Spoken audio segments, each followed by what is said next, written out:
जब हम देखेंगे कि इतनी लड़कियां क्लास में हैं तो फिर एक अलग मोटिवेशन आता है।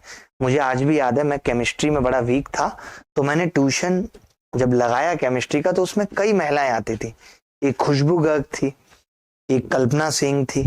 कल्पना पता नहीं क्यों दिल को मतलब भाती सी रही थी, पता नहीं अपने आप से। तो मेरा केमिस्ट्री में बिल्कुल इंटरेस्ट नहीं था, बट मैं क्या करता था, जैसे पुराने बैच जो बच्चे खत्म कर चुके थे उस टीचर पे ट्यूशन, उससे कॉपी मांग लेता था कि टीचर पढ़ाएगा क्या। उनकी आदत थी बीच बीच में सवाल पूछने की, तो मैं एक दिन पहले पढ़ के जाता था मजबूरी में। मेरा इंटरेस्ट नहीं है केमिस्ट्री में, लेकिन मुझे केमिस्ट्री में कल्पना की के साथ केमिस्ट्री बनाने में इंटरेस्ट है, इसलिए मैं रियल केमिस्ट्री पढ़ रहा हूं, ताकि सर सवाल पूछे मैं जवाब तुरंत दे दूं। जैसे मैं जवाब देता था तो एक फिक्स था, कल्पना की एक स्माइल मेरी तरफ आती थी। मैं आज भी सोचता हूं कि यार उसका कुछ एफर्ट नहीं था और हम उसकी एक स्माइल के लिए कहां से कहां कुछ कर बैठे। कमाल का लगता है आज ये बात।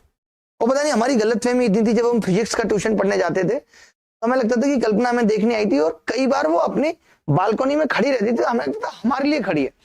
मतलब मुझे लगता है आदमी को जिंदगी में हाथी पालना चाहिए, कुत्ता पालना चाहिए, बट इतनी बड़ी गलतफहमी कभी मत पालो, क्योंकि कभी बात ही नहीं हुई उससे।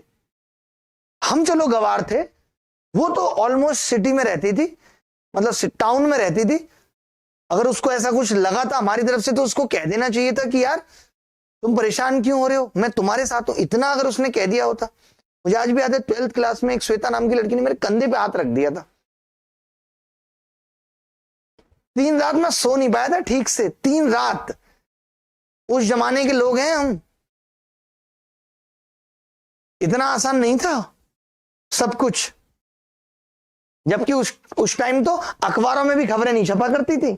आज तो चलो फिर भी इतने डर हैं, उस टाइम किसी को कुछ कह देते तो कोई नुकसान इतना बड़ा थोड़ी था, बट हमारे अंदर डर इतना था क्योंकि ट्यूशन में ही पढ़े। महिलाएं कभी रही नहीं, कॉलेज में दादा थे तो वहां कभी नहीं रही, स्कूल महिलाओं वाले में नहीं पढ़े, तो जीवन बहुत ड्राइनेस से भरा रहा।